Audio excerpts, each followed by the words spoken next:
Welcome to the Alcohol Minimalist Podcast. I'm your host, Molly Watts. If you want to change your drinking habits and create a peaceful relationship with alcohol, you're in the right place. This podcast explores the strategies I use to overcome a lifetime of family alcohol abuse, more than 30 years of anxiety and worry about my own drinking, and what felt like an unbreakable daily drinking habit. Becoming an alcohol minimalist means removing excess alcohol from your life so it doesn't remove you from life. It means being able to take alcohol or leave it without feeling deprived. It means to live peacefully, being able to enjoy a glass of wine without feeling guilty and without needing to finish the bottle. With science on our side, we'll shatter your past patterns and eliminate your excuses. Changing your relationship with alcohol is possible. I'm here to help you do it. Let's start now. Well, hello and welcome back to the Alcohol Minimalist Podcast. With me, your host, Molly Watts, coming to you from, oh, come on, what do you expect? It's rainy, it's gray, it's cloudy, it's Oregon, it's February. That's just the way it looks around here. And I got to tell you, it's just not my favorite time of year. Note to you, if you are planning a visit out Oregon way, I highly recommend waiting until the summer. Now, some of you who are skiers might enjoy the snow during this time of year, but honestly, for everybody else, just wait until the summer. All right. Before I get into this week's show, I do want to take one quick minute to talk with you about Step 1. Step 1 is my hybrid online course and one-on-one coaching program that I'm just super excited about. It is something that I created to be able to provide an actionable, accessible, affordable opportunity for people to learn these tools and really apply them to their lives so that you can create a peaceful relationship with alcohol for the rest of your life. For $249, you get a one-on-one coaching session with me before you get started. Then you have lifetime access to the online course materials. You get group coaching calls every month. And it's really just an opportunity to keep doing the work and learn how to build on the skills that you hear in this podcast that you may have read about in my book. I want to invite you, if you haven't already checked it out, go to www.mollywatts.com/step1 and learn more about this. And if you're looking for something to really get you going in 2023, I hope you will consider joining me in Step 1. On to this week's show. I am sharing this week my conversation with Meg Geisewite. Meg is an author. She's recently published a new book. It's called Intoxicating Lies, which I just love the title. Great title. And in it, she is sharing her journey to really move away from gray area drinking and really to question so many of the stories that we are told and that we learn, that we absorb all about alcohol, right? So obviously, Meg and I align on this area in terms of understanding that we get kind of fed a lot of things that are lies about alcohol in terms of how we feel about its importance in our lives and that it's necessary for creating fun and all these other things that I talk about all the time. Meg really went on her own journey, and she's going to share a little bit of that in our podcast, and she does definitely in her book as well. This book was really a culmination of some of the notes that she took along that journey. She didn't understand that a lot of these ideas that she had were not truths, right? And so I completely agree with that. And we need to investigate our own thinking. We need to investigate our beliefs. We need to challenge some of our ideas about alcohol because they really simply aren't true. And now Meg has decided to be alcohol free, to be completely sober. That's awesome. For some of you, that's the most peaceful relationship. And if that's you, then I hope you keep working at it and find that for yourself. For me, I am at peace with my alcohol minimalist lifestyle, but the constructs, the challenging of those beliefs, that's a part of both journeys, right? So I know you're going to get a lot out of my conversation with Meg, and I hope you will go check out her book. It's linked in the show notes. Here is my conversation with Meg Geisewite. Hey, good morning, Meg. Thank you so much for taking the time to be on the Alcohol Minimalist podcast with me. Thank you for having me. I'm excited to be here, Molly, with you.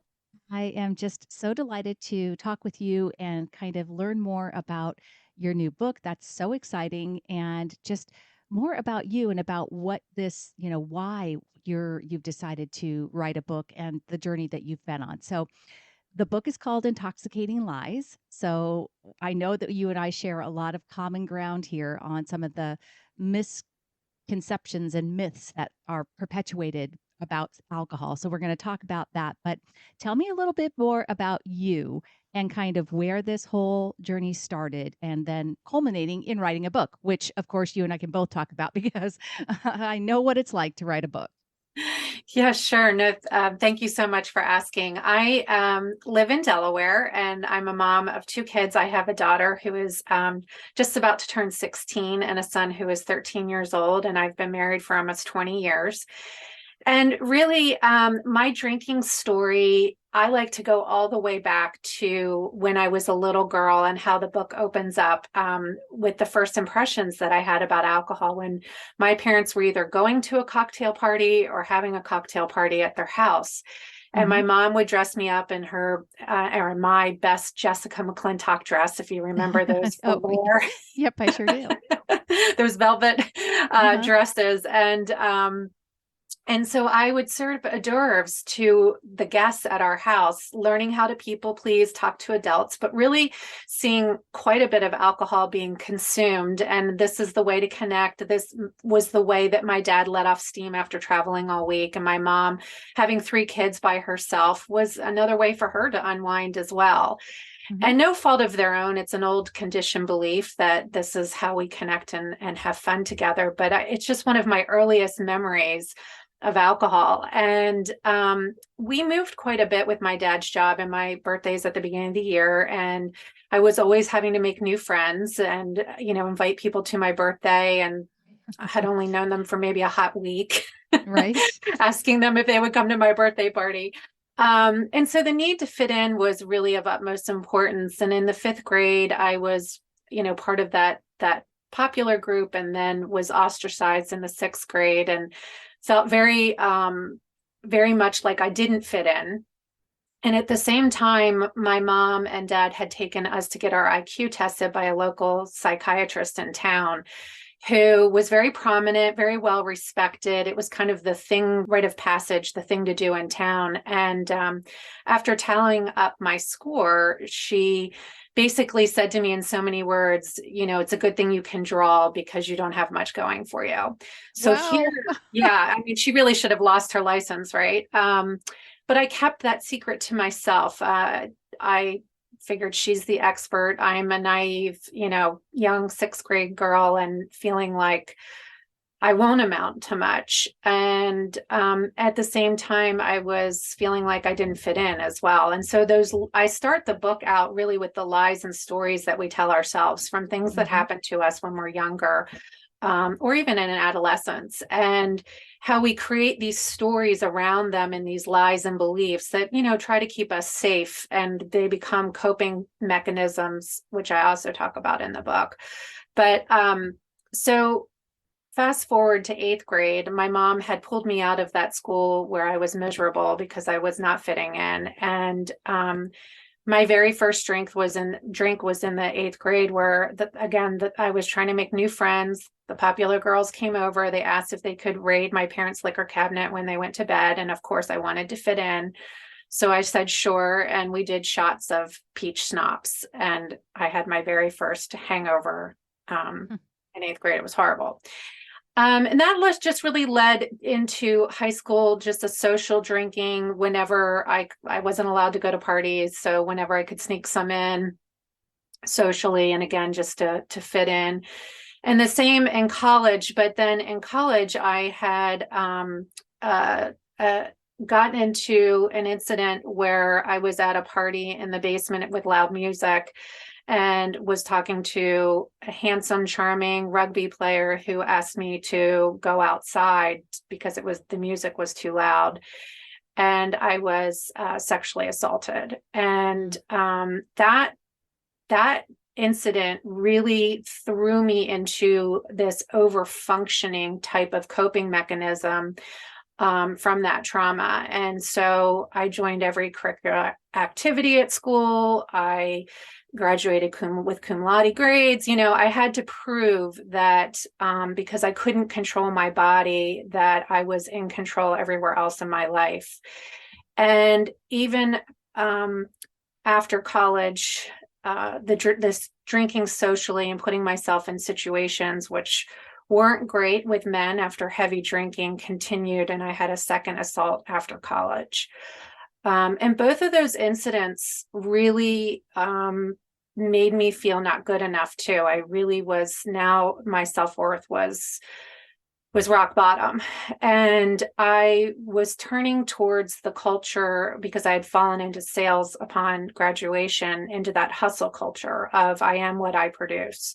Mm-hmm. So I believed, I was only as good as my last rankings, and I am what I produce. And I started winning awards, and it made me feel better about myself. And again, that story I had was telling myself for really at that point decades, that I wouldn't amount to much. I was proving it wrong in a sense. Right. And so then I fell into the beauty culture. I got into aesthetic sales. So now it was not only the hustle and grind, but look perfect while you're doing it all.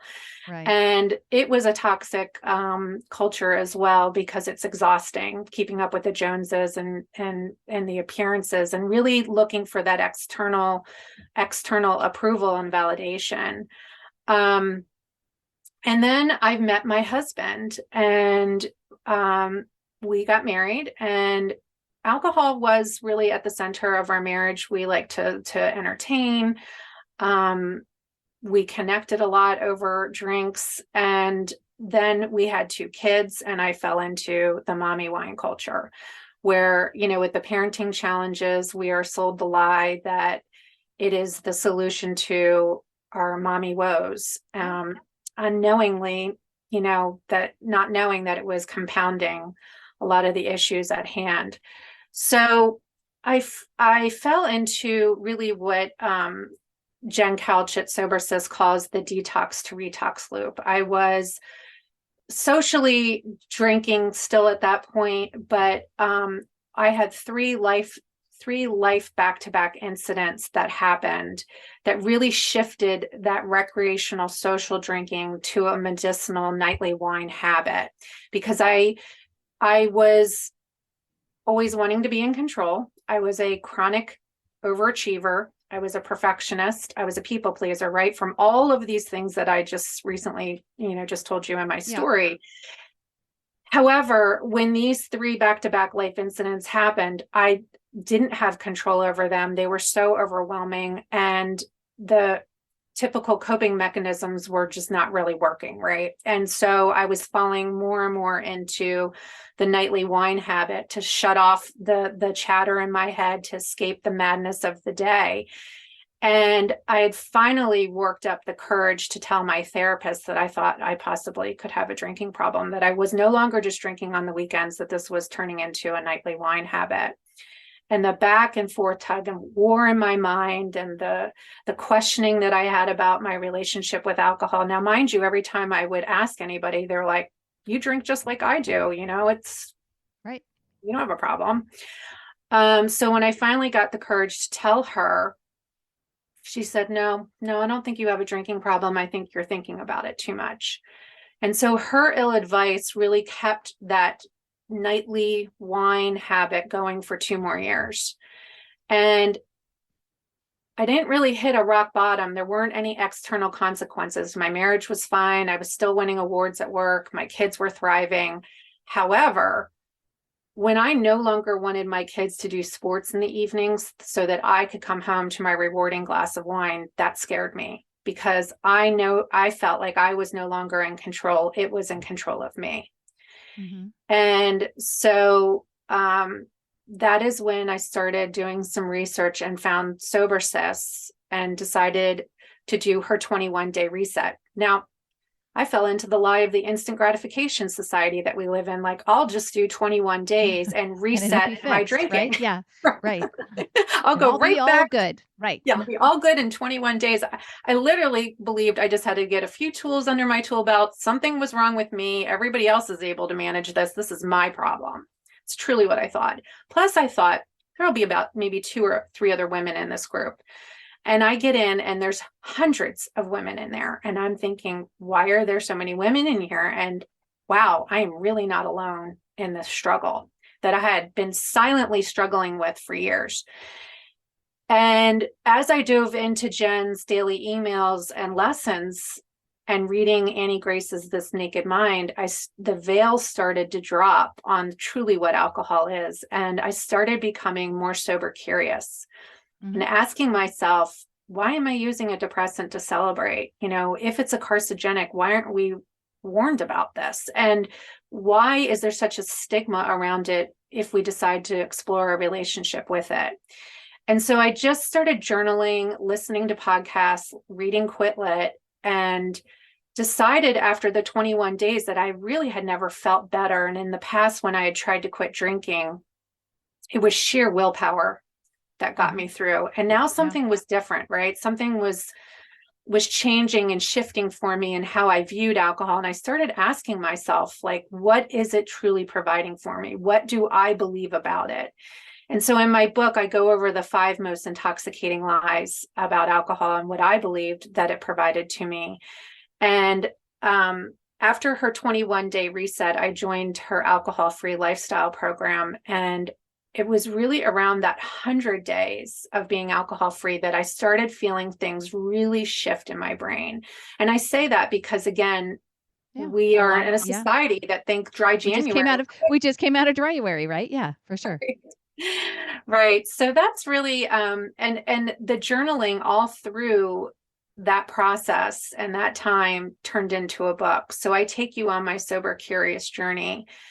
And I think a lot of people start in that space. Like, I don't want to break up with alcohol. I just want to kind of rein it in, figure out how I can get a better relationship with it. And no judgment, because I was in that same spot. I say it in the book, like, thank God we do have these 21-day and 30-day programs, because it allows us to explore our relationship and ask these questions. And really, my book doesn't come with any judgment. It's really there to say, let's start asking ourselves more questions and get more curious about it and have more compassion for ourselves, because the stigma around it is what drove me crazy. That only until I thought I had a problem with it, one, did I find out the truth about it? And two, people started asking me, are you an alcoholic? Do you think you were addicted? And all these things. And it was like, really, this gray area drinking on the alcohol use disorder spectrum isn't discussed enough. And I wanted to bring awareness to it, because it is a vast, large category that many of us fall into, and that we need to talk more about, so that we lose that stigma and it is okay to start to explore a relationship with alcohol. And I couldn't find any books that were talking about that were talking about gray area drinking in particular. It was a lot of rock bottom stories that were keeping me trapped, quite frankly, and thinking that my problem wasn't that bad. Yeah. Well, I love that. I actually did a podcast episode recently on gray area drinking, and I do think that you're absolutely right that we need to share more information and get people understanding, what the problems are associated with gray area drinking, and also certainly understanding. This has always been my long-standing, some of my issues with the culture that is really the narrative that is driven by programs like AA, which, it's not. I always say, if AA works for people and it helps them change their relationship with alcohol, I am nothing but grateful. But we have to understand that their driving narrative has set us up into a situation where you are either good, bad, right, wrong, Correct. black, white, diseased, broken, or you're somebody that's just okay, right, with drinking. You can drink successfully. And that kind of narrative doesn't do anybody any good. And there is so much good to be done. And this is where the reason that I approach it the way that I do is because I am very focused on the truths, the science, the actual, I talk about it all the time. The safest amount of alcohol is zero. Understanding what the science actually says about it, the fact that it is a carcinogen, a known carcinogen, we have to understand if we're going to include alcohol in our lives, we need to be aware of our risk profile of what we are doing with our bodies, and that's just the bottom line for me. It's a decision. Now, obviously, like I said, I am an alcohol minimalist. I do believe the thing there that I get separated from with the I don't know about Sober Sis as much, but definitely from Annie Grace is that I do not believe that people are absolutely powerless and incapable of deciding to drink in a minimalist way if they choose to. Now, that being said, for some people, the most peaceful relationship with alcohol that they will have, and clearly for you, Meg, is an Mhm. alcohol free life, right? Yes. Fantastic. Absolutely wonderful. But if there are people out there that don't think that they can achieve an alcohol-free life, Mhm. and it keeps them from trying or even being willing to explore, then Mhm. we are not doing anybody a service by sending them that message. And there is a lot of good that can be done for anyone in and I reducing the amount of alcohol. And that's Absolutely. a Mhm. very known fact with regards to how the J curve of alcohol related consequences when people overconsume alcohol. And so I live in that space where I'm just wanting people to become aware and definitely just like you, educate people because we are sold a lot of stories. We build beliefs from a very early age, culturally, Mhm. um, from the alcohol society, I mean, industry itself, Mhm. feeding us all these messages. And just Mhm. like you said, I loved the stories that you shared from, you know, serving hors d'oeuvres to going through high school and college. Just a quick break to talk with you about Sunnyside. You hear me talk about it on the podcast, and truthfully, I have so many students and group members that share with me how Sunnyside is their preferred tool. It helps them build their healthier drinking habits and really create that peaceful relationship with alcohol. It's a tool that I feel very confident in recommending. And the Sunnyside team has recently, in September, launched a new iOS app. And that iOS app is going to just enhance the existing text message experience. It makes it easier to build healthier drinking habits for anyone looking to cut back or simply drink more mindfully. The new Sunnyside community is also available only in the new iOS app, and it gives you access to an engaged community of like minded people who are also on a journey to cut back on drinking and build healthier drinking habits. It's a safe, private space, and you'll get access to inspiration and advice from Sunnyside members as well as coaches. I encourage you to go check out Sunnyside. Go to www.sunnyside.co/Molly to get started on a free 15-day trial. That's www.sunnyside.co/Molly. I love the fact that you shared some of those what I call self-limiting beliefs, right? Yes. I had a daily drinking habit that persisted for nearly 30 years. And it was because I had a lot of I had an alcoholic parent. So Mm. my mother actually died from at the age of Mm. 81 Mm. after 41 years. So, right, I had a lot of really good reasons in my head to not drink, and I called it my oxymoronic habit. I couldn't really understand how somebody that, had watched alcohol and had this why I still couldn't seem to break that unbreakable habit, but I actually could. And I did very much the same way that you did. I Mhm. educated myself. I started to challenge some of those old self limiting beliefs, not only about my ability to change, but what I believed alcohol was providing me in my life. And so I think that's kind of where you and I align, right? Because Mhm. I definitely saw alcohol as something that I needed on a nightly basis to help me unwind Yeah. and Um, and I know in your book you share information from William Porter.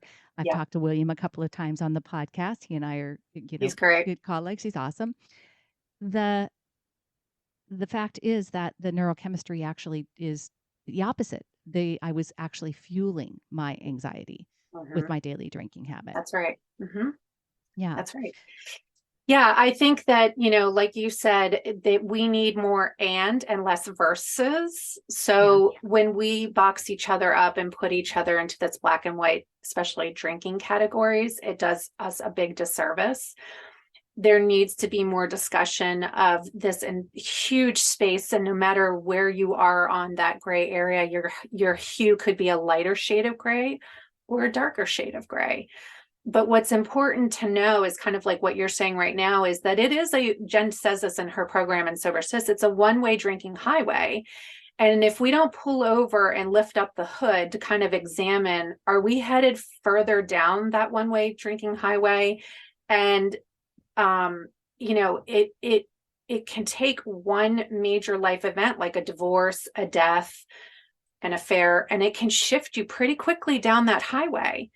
And Mm-hmm. so, we have to be aware of this and we have to talk about this because like you said, it's not our fault. It's the power is within ourselves. We have all of the power. And we get to, make those decisions. And one of the things I do love about Sober Sis is that it's non-judgmental and it's okay if you are still drinking. We're going to talk about the truth and we're going to continue to support each other in their journeys, but everybody's journeys are unique and different. And for some people, it takes years, and some people, they just stop immediately. And that's all okay. Those different journeys are needed to be heard and told. And that's why I put a lot of the different women's stories in my book, because not everybody's going to relate to my story. And, like my husband quit drinking with me, but a lot of women's husbands don't. Yeah. And what does that look like? And how does that impact your journey? I mean, it's a totally different journey than my journey.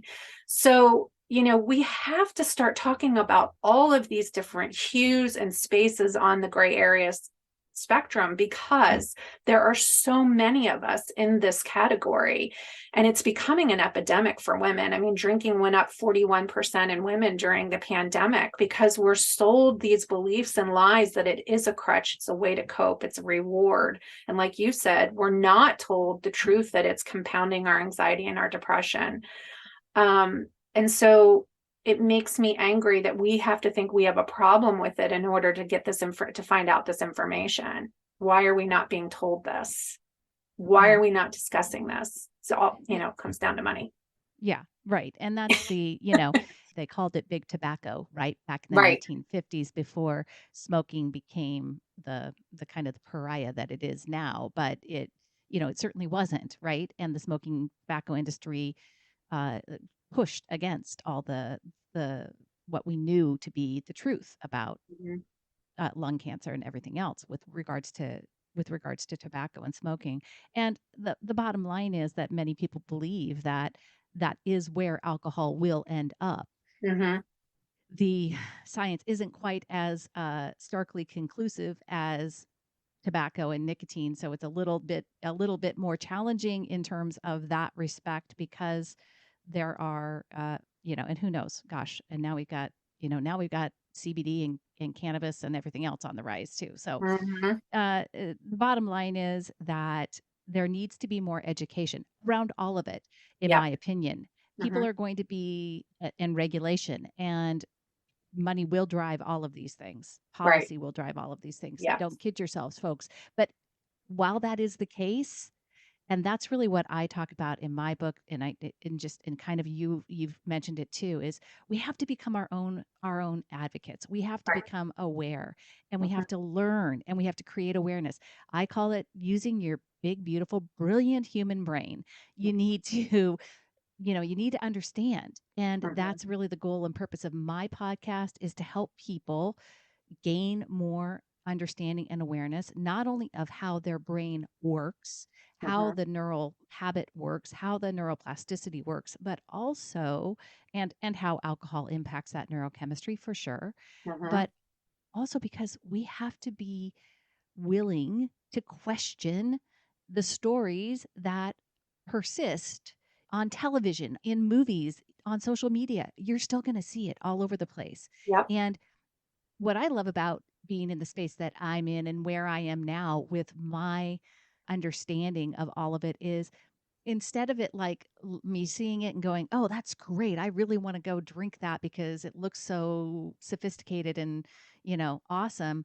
I look at it and think, wow, isn't that interesting that that is how we frame a known toxin, a known, something that's, and that we're willing to allow that in on Mm-hmm. this kind of level. It's very curious to me, right? Yes. And Yes. so, in the context that I don't know when and if big alcohol is going to get beaten down by certainly other governments. Obviously, Canada, there's been quite a lot That's what I was just here. about to Yeah, say is, I think I don't think like Ireland is getting ready to put warning labels, I think, on their wine bottles, and Italy's freaking out, right? Because it's going to destroy, they're right. afraid, their business. So again, it comes down to money.